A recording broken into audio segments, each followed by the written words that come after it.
Je souhaite qu'ils prennent beaucoup de plaisir à cette émission. Pour mieux coopérer, il faut mieux se comprendre.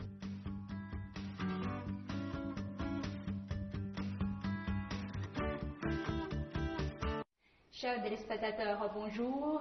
Ravi de vous retrouver pour ce nouveau numéro de rencontre.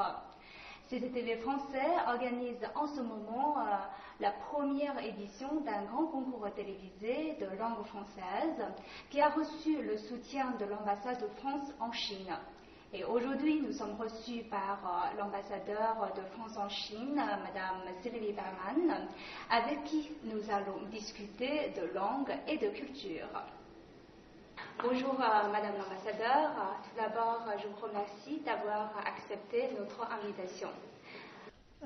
Bonjour, je suis très heureuse d'avoir été invitée par CCTVF. Le concours Les Astuces Français est le premier concours télévisé de langue française en Chine. Et quel regard portez-vous sur cet événement ? Je pense que c'est une excellente initiative d'organiser un concours qui suscitera la curiosité des participants à ce concours, des étudiants français, et qui également accroîtra leur intérêt pour la France et pour la langue française. Ce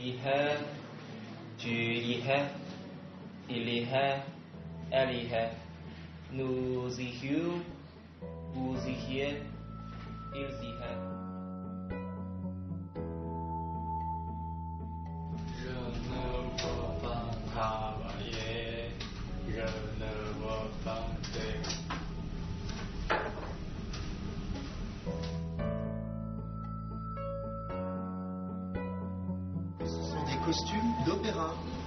Ah oui, tu as raison. Bonjour mademoiselle. Bonjour mademoiselle. C'est ça, hein, c'est bien un opéra. Oui, c'est de l'opéra italien, je crois.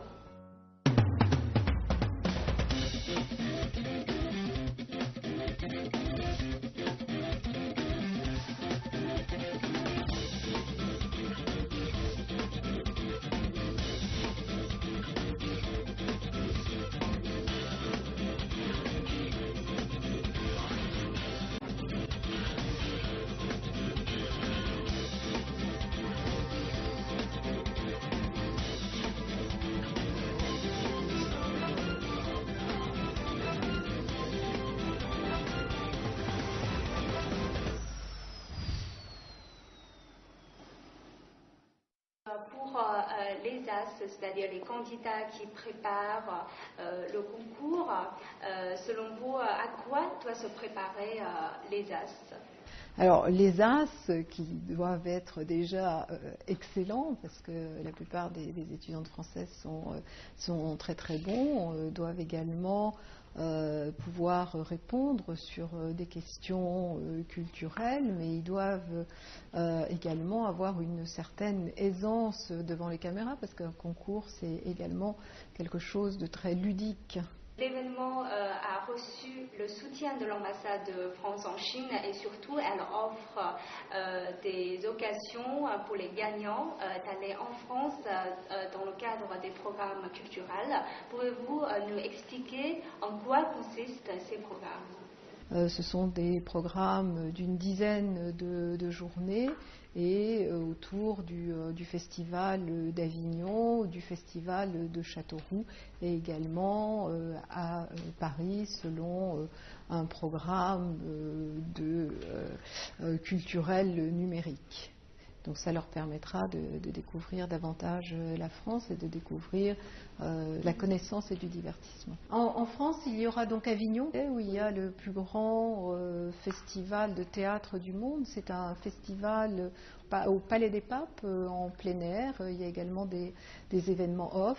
Il y a également dans la ville de Châteauroux, où il y a de la comédie, du théâtre, et puis autrement, bien sûr, il y aura parcours à Paris. D'accord. Donc à Paris, on visitera tous les monuments historiques et les musées ? Il y aura effectivement visite des monuments historiques bien connus des Chinois, même ceux qui n'y sont pas encore allés, parce qu'ils sont très informés. Et puis les musées, le Louvre, le musée d'Orsay. Puis il y aura des programmes particuliers pour eux également. CCTV 法语大赛 CCTV 法语大赛 CCTV 法语大赛 CCTV 法语大赛 CCTV 法语大赛 CCTV 法语大赛 CCTV 法语大赛 CCTV 法语大赛 CCTV 法语大赛 Les As du français Les As du français Les As du français Les As du français Les As du français Les As du français Les As du français Les As du français 我们在北京等你 On dit que les Français sont attachés particulièrement à leur langue. Et qu'en pensez-vous? Alors, les Français sont effectivement très attachés à leur langue. C'est un élément fondateur de l'identité de la France, mais comme la langue chinoise est également un élément fondateur de l'unité de la Chine. C'est une belle langue. C'est une langue qui est à la fois précise et poétique et à laquelle nous sommes attachés. C'est d'ailleurs pour ça que l'Académie française défend la pureté de la langue française. Et je sais que vous étiez aussi responsable de la francophonie quand vous étiez en France. Donc, le festival de la francophonie, ou la francophonie, c'est un élément sans pareil dans le monde. Pourquoi une telle importance au monde francophone et à la francophonie? Parce que les pays qui ont le français en partage sont également très attachés à la langue, ils sont attachés à la culture également. Il y a de nombreux écrivains des 4 continents du monde qui écrivent en français. Et je pense que c'est un élément de richesse, la francophonie, parce que c'est une langue, mais une langue enrichie par d'autres cultures. Sur le site officiel de l'ambassade de France, on trouve une liste qui énonce 10 raisons d'apprendre la langue française. Et selon vous, quelles sont les raisons les plus convaincantes? La langue française est une vraie langue internationale. C'est également une des langues de travail dans de nombreuses organisations, en particulier les Nations Unies. Il y a plus de 70 pays qui sont membres ou observateurs de la francophonie. Il y a plus de 200 millions de personnes dans le monde qui parlent le français. Et bientôt, avec la croissance démographique à 800 millions en 2050, nous avons compté. Et dans la mesure où notre langue est parlée sur tous les continents, cela offre également, y compris sur le plan économique, des perspectives de travail. Aujourd'hui, l'anglais, tout le monde l'apprend, tout le monde le parle, ça devient une deuxième langue naturelle, mais parler le français en plus est un atout. Parmi les téléspectateurs qui nous regardent, il y en a beaucoup qui veulent améliorer leur niveau de français et avoir une meilleure compréhension de la culture française. Et quels conseils avez-vous à leur donner? Pour apprendre une langue, il faut naturellement avoir une curiosité, pas seulement pour la langue, mais également pour la culture et pour le pays. Les conseils à donner, c'est d'avoir des amis français, parce que c'est avec eux qu'on a le plus d'occasions de s'exprimer, de regarder des programmes en français, y compris celui de CCTVF, et puis d'aller voir des films, de lire des romans, de saisir toutes les occasions pour découvrir la langue et de commencer le plus tôt possible. Et l'ambassade de France a-t-elle offrir des programmes pour les étudiants, comme vous avez dit tout à l'heure, des films, des théâtres? Donc comment on peut trouver toutes ces informations?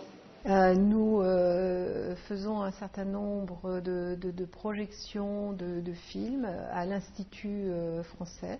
Il y a un site qui est faguowenhua.com et là vous pouvez trouver tous les programmes, à la fois du festival Croisement, mais également des événements à l'Institut. Il y a également des cafés philosophiques, des cafés des sciences, qui sont des conférences qui sont faites et où peuvent venir les étudiants chinois. Quand on parle de la France, ce qui vient immédiatement à l'esprit, c'est le romantisme.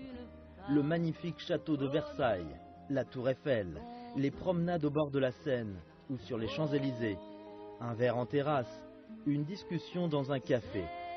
Sa cuisine, ses vins, son cinéma, la mode, l'art. Pour les Chinois, il y a 1000 raisons de trouver la France romantique. C'est ça le mode de vie à la française.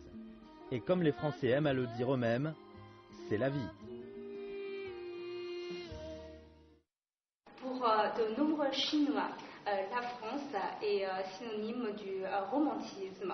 Et pensez-vous que leur définition du romantisme correspond bien à la réalité française? Pas toujours, c'est-à-dire je ne pense pas que les Français se considèrent eux-mêmes comme romantiques. C'est vrai que si le romantisme, c'est l'art de vivre, la beauté, la culture, on peut qualifier effectivement les Français de romantiques. Mais je pense que les Chinois sont romantiques dans leur vision de la France également. Ça veut dire? Ça veut dire que c'est une vision chinoise, le romantisme, et qu'ils ont cette appréciation sur la France, et que la France les fait rêver. D'accord, donc c'est surtout ce sens de rêver. Je pense que c'est ça souvent, mais en même temps, comme ils le sous-entendent aussi, c'est effectivement cet art de vivre et cette douceur de vivre en France. Si on vous dit... est-ce que vous êtes une personne romantique? Est-ce qu'il y a des personnes qui vous a demandé ça? Alors la question ne m'a jamais été posée, mais tous les jours les Chinois me disent la France est romantique. Et quelle a été votre réaction la première fois que vous entendez ça? La première fois j'ai été étonnée, et puis maintenant je suis habituée à cette réponse et comprends un petit peu ce que les Chinois ont à l'esprit quand ils utilisent ce terme. Comment vous leur expliquez? Je leur explique que la France est romantique en ce sens qu'il y a cet art de vivre, cette importance accordée à la culture, mais qu'en même temps, la France c'est aussi un pays de haute technologie, et que par exemple la tour Eiffel, qui est perçue comme très romantique par les Chinois parce que c'est le symbole de Paris, ça a été aussi une prouesse technologique à l'époque où elle a été construite. Parmi les téléspectateurs qui nous regardent, il y a beaucoup de Chinois francophones et ils sont curieux de savoir à quoi pensent les Français quand on leur évoque la Chine. Les Français, je pense, ont cette image d'un pays à l'histoire multimillénaire, un pays de culture, et aujourd'hui un pays qui réussit exceptionnellement bien sur le plan économique. Et vous qui avez beaucoup d'expérience en Chine, donc à quoi pensez-vous quand on vous évoque la Chine? Alors la Chine, ça fait très longtemps que je la connais, puisque je suis venue comme étudiante à 20 ans et que j'étais attirée effectivement par la culture chinoise, par son histoire, par les idées également, certaines formes de sagesse, de philosophie.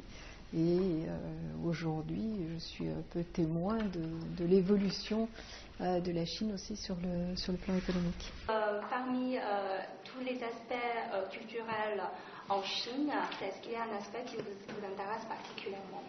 Alors j'aime beaucoup l'architecture chinoise à la période des Ming en particulier. J'aime beaucoup la ville de Pingyao que je trouve très belle. J'aime bien la décoration intérieure, mais j'aime bien la littérature chinoise, j'aime bien la peinture chinoise et je trouve que la musique chinoise est tout à fait harmonieuse et agréable à écouter.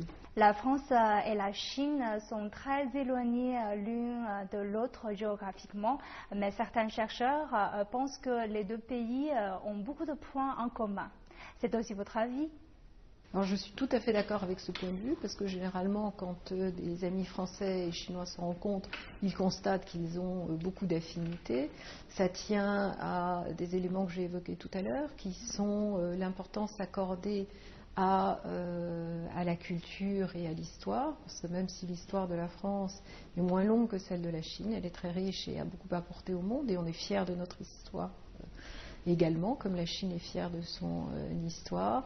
L'importance accordée également à ce qu'on peut appeler la méritocratie, c'est-à-dire la récompense du mérite dans les études en particulier ou dans la vie professionnelle, et puis d'autres éléments comme les plaisirs de la table ou la gastronomie, plaisir à être ensemble et à rire ensemble également.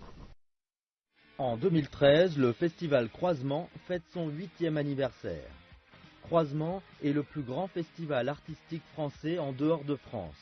Et c'est également le plus grand festival artistique de culture étrangère en Chine.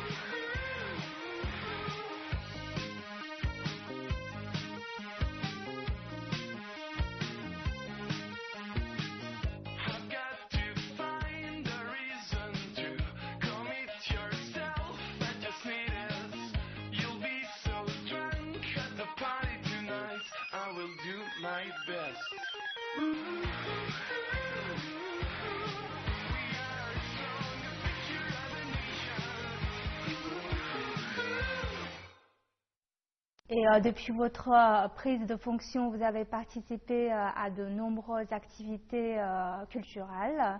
Je voudrais savoir quels sont ceux qui vous ont marqué particulièrement.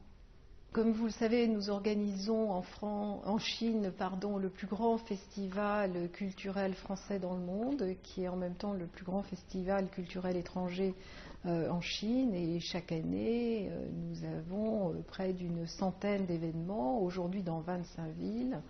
Et nous essayons chaque année d'avoir un festival de plus en plus original, offrant de plus en plus d'événements culturels ou artistiques. Alors, si vous voulez que j'en cite un, j'ai le souvenir de la visite d'Agnès Varda, qui est à la fois cinéaste, plasticienne et qui a été très très bien reçue en Chine quand elle a fait une exposition et qu'elle est venue présenter ses œuvres. Nous souhaitons faire connaître la culture française. Nous invitons naturellement des francophones parce que nous avons du cinéma, du théâtre, mais nous invitons également des non-francophones parce qu'il y a par exemple du cirque, du nouveau cirque, de la musique, des concerts, et que c'est accessible à tout le monde et que c'est une des caractéristiques de la France. Et parmi toutes ces formes d'échanges culturels, quel est le rôle des échanges linguistiques? Les échanges linguistiques sont évidemment très importants parce que la structure d'une langue, c'est un peu la structure de pensée d'un pays. Et donc, pour mieux coopérer, il faut mieux se comprendre et la langue est naturellement un vecteur important. Alors, nous avons eu les années croisées linguistiques dont la clôture a eu lieu à la fin de l'année dernière, qui nous a permis d'organiser un certain nombre d'événements. L'Alliance française naturellement offre des possibilités pour apprendre le chinois. Il y a 15 alliances françaises dans l'ensemble de la Chine, Hong Kong et Macao compris. Et il y a de plus en plus d'étudiants chinois qui viennent suivre ces cours. Vous avez sans doute eu beaucoup de contacts avec les étudiants chinois en français. Donc, quelle impression vous font-ils? Je rencontre souvent des étudiants chinois de français. Je vais parfois faire des conférences dans les universités, dans les départements de français. J'en reçois régulièrement à l'ambassade aussi, puisque nous avons créé le Club France, qui est celui des anciens étudiants de français. Et les étudiants chinois, tout le monde le sait, sont très travailleurs et ont une grande curiosité intellectuelle et en général travaillent très très bien et sont très bons en français. La langue française, en ce qu'elle est internationale, attire de plus en plus de Chinois. Actuellement, 103 universités ont un département de français. Et au-delà des établissements supérieurs, l'Alliance française et les centres culturels français proposent également des formations linguistiques. Les années de la Chine en France et de la France en Chine ont joué un grand rôle dans l'amélioration des échanges entre les deux pays. La France est devenue l'une des destinations favorites des étudiants chinois pour leurs études. Il y a 35 000 étudiants chinois dans l'enseignement supérieur en France. Parallèlement, il y a 8 000 Français qui apprennent le chinois dans les universités chinoises. Un événement important, vous participez souvent personnellement à la remise de décorations. Et qui sont les lauréats et quelles sont l'origine de ces décorations? Et avez-vous des anecdotes à partager avec nos téléspectateurs? Je remets effectivement très souvent des décorations. Il y a plusieurs types de décorations, le mérite, les arts et lettres. Il y a également la Légion d'honneur. Et la Légion d'honneur a été créée par Napoléon pour récompenser les personnes les plus méritantes qui avaient été soit courageuses au combat ou qui avaient eu d'autres succès. Et aujourd'hui, je remets ces décorations à des personnalités chinoises dans le domaine des arts, des lettres, mais également dans le domaine de l'entreprise, qui ont des liens particuliers avec la France et qui contribuent soit à une meilleure connaissance de la France en Chine, soit qui ont permis le développement de la coopération ou de relations économiques entre nos deux pays. Il y a donc des personnalités universitaires, Dong Tian par exemple, qui est le doyen de la chaire de français à Beida. Dans un autre domaine, l'ancien ambassadeur en France, Wu Jianmin. Et d'ailleurs, je précise que tous les anciens ambassadeurs chinois en France ont reçu la Légion d'honneur. Je trouve que ces remises de décoration sont généralement très émouvantes parce que tous les récipiendaires, comme on les appelle, sont en général très touchés par la remise de ces décorations. Et eux-mêmes ont des souvenirs qui remontent assez loin dans leur vie en France ou leur coopération avec la France.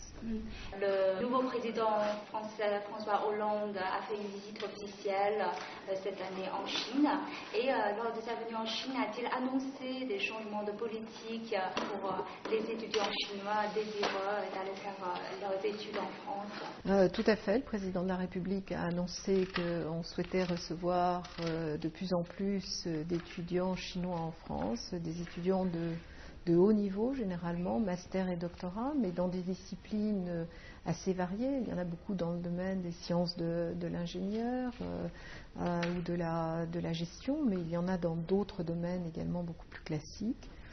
Donc aujourd'hui 35 000 étudiants, bientôt nous espérons 50 000. Pouvez-vous nous expliquer un peu plus les facilités qu'offre l'ambassade de France pour les étudiants? Il y a un service qui est complètement dédié aux étudiants qui s'appelle Campus France, mais qui est un service qui dépend de l'ambassade et qui accompagne ces étudiants dans leur parcours. Donc il leur donne des conseils, des informations, testent aussi leur niveau de français. Et il y a des établissements de Campus France dans tous les consulats généraux en Chine, mais également il y a des antennes dans plusieurs villes de Chine.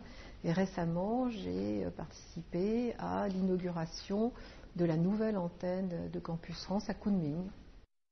Quels sont les domaines que vous recommandez que les étudiants aillent apprendre en France? Alors toutes les sciences de l'ingénieur, par exemple, parce que la France a une excellente réputation dans ce domaine. Et nous avons créé d'ailleurs des écoles d'ingénieurs en Chine.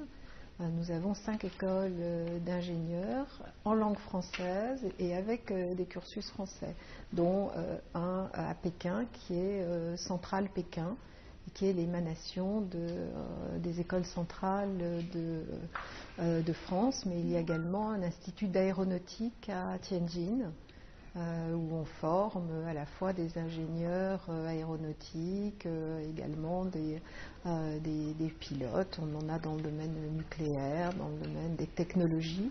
Et il y a également de la gestion. Il y a les mathématiques également, parce qu'il y a une école mathématique très forte en France, que les Chinois en général sont excellents également en maths. Et beaucoup ont rejoint l'école normale supérieure. Il y a des étudiants chinois à Polytechnique également. Et nous venons d'ouvrir à Diaotong, au moment de la visite du président de la République à Shanghai, une nouvelle école qui est une école effectivement d'ingénieurs avec Paris Tech, c'est-à-dire un certain nombre de grandes universités ou écoles dans ce domaine.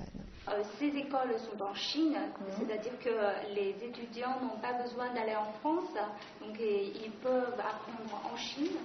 Alors ils peuvent apprendre en Chine, mais généralement il y a une année qui se passe en France.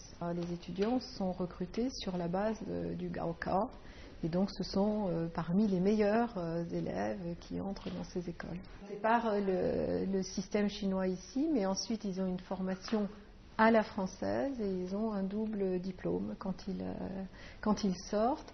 Et par exemple pour Centrale Pékin, il y a déjà eu 2 promotions. Les étudiants de ces promotions ont été recrutés par des entreprises chinoises ou par des entreprises françaises.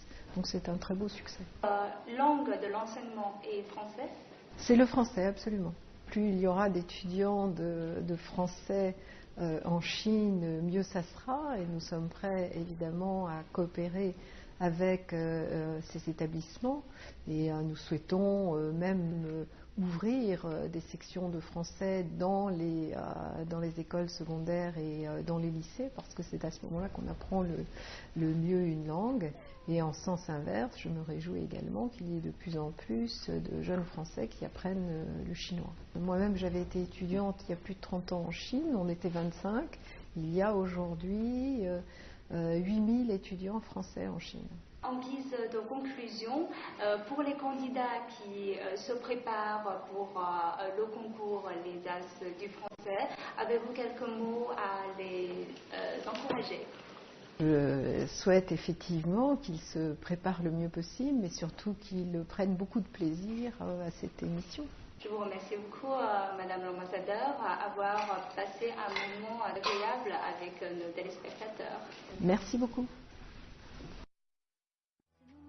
D'amoureux. Dis-moi que c'est un début, mais que tu vois déjà la suite à 2.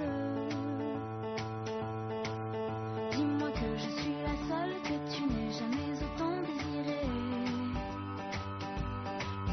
Je n'ai pas de rendez-vous, plus de rencard que j'ai envie d'accepter. Avec toi c'est évident, je suis prête à oublier mon passé.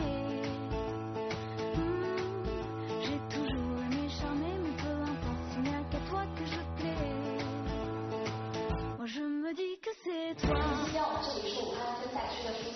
De cette compétition, j'aimerais tout d'abord vous présenter les membres éminents. Rythme mes humeurs, juste comme ça. Et je me dis que c'est toi. Et pour la toute première fois, pardonne-moi, mais toutes tes douleurs sont toujours et toi et moi. Ah, ça ira. J'aime les airs assurés que tu empruntes au plus beau monument. Le beau garçon et le manche. Regarde comme un secret tes caresses aux limites de l'indécent. Quoi ? Tu comprends tout le silence. Bientôt. Si je vais au paradis, je suis pas sûre de voir la différence. Je me dis que c'est toi. CCTV 法语大赛 CCTV 法语大赛 CCTV 法语大赛 CCTV 法语大赛 CCTV 法语大赛 CCTV 法语大赛 CCTV 法语大赛 CCTV 法语大赛